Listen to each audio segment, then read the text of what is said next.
నమస్తే welcome to I dream news నేను మీ మాధురి జయప్రద ఈ పేరంటే తెలియని వారుండరు సినిమా రంగాన్ని ఓ ఊపు ఊపి రాజకీయ రంగంలోకి అడుగుపెట్టి రాజకీయంలో కూడా తనకంటూ ప్రత్యేక స్థానం కల్పించుకున్న అలనాటి నటి ఆమె హీరోయిన్ జయప్రద గురించి అయితే ప్రత్యేకంగా చెప్పుకో అవసరం లేదు ఎన్నో సూపర్ హిట్ చిత్రాల్లో నటించి స్టార్ హీరోయిన్ గా ఎదిగింది జయప్రద తెలుగుతో పాటు తమిళ హిందీ చిత్రాల్లో నటించి జాతీయ స్థాయిలో పాపులారిటీ సంపాదించుకుంది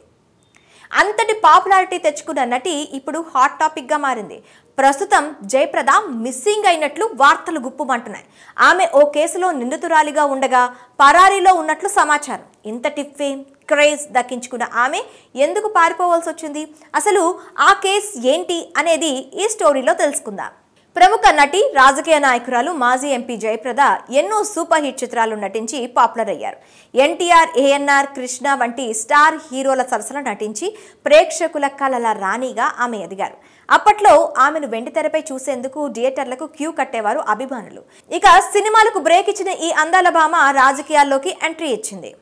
నిజానికి జయప్రద మన తెలుగు ప్రాంతానికి చెందిన వ్యక్తే అయినప్పటికీ యూపీలో సమాజ్వాదీ పార్టీ తరపున పోటీ చేసింది ఉత్తరప్రదేశ్లోని రాంపూర్ నుంచి జయప్రద 2 సార్లు ఎంపీగా గెలిచి రాజకీయంగా ప్రజలకు సేవలు అందిస్తూ వస్తోంది 2004 నుంచి 2014 వరకు ఉత్తరప్రదేశ్లోని రాంపూర్ నియోజకవర్గం నుంచి ఎంపీగా బాధ్యతలు నిర్వహించారు ఇక జయప్రద 2019 సార్వత్రిక ఎన్నికలకి ముందు సమాజ్వాదీ పార్టీ నుంచి బీజేపీలో చేరి రాంపూర్ నియోజకవర్గం నుంచి పోటీ చేసి ఓటమి పాలైంది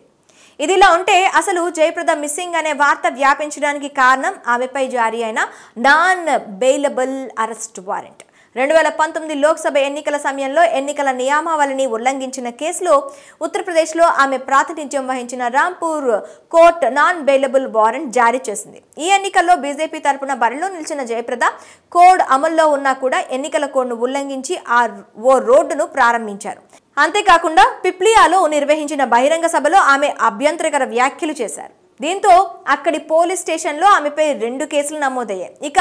ఇప్పటికీ ఆ కేసు రాంపూర్ కోర్టులో నడుస్తోంది ఈ కేసులో కోర్టు ఎన్నిసార్లు ఆమెకు కోర్టుకు హాజరు కావాలని నోటీసులు పంపినా ఇప్పటి వరకు ఆమె హాజరు కాలేదు దీంతో ఆగ్రహించిన కోర్టు నాన్ బెయిలబుల్ వారెంట్ జారీ చేసింది నవంబర్ 17న non bailable arrest warrant court జయప్రదపై జారీ చేసింది ఇన్ని రోజులు కోర్టు సమయం వృధా చేయడంతో ఆగ్రహించిన కోర్టు జనవరి 10వ తేదీలోగా జయప్రదను కోర్టులో హాజరుపరచాలని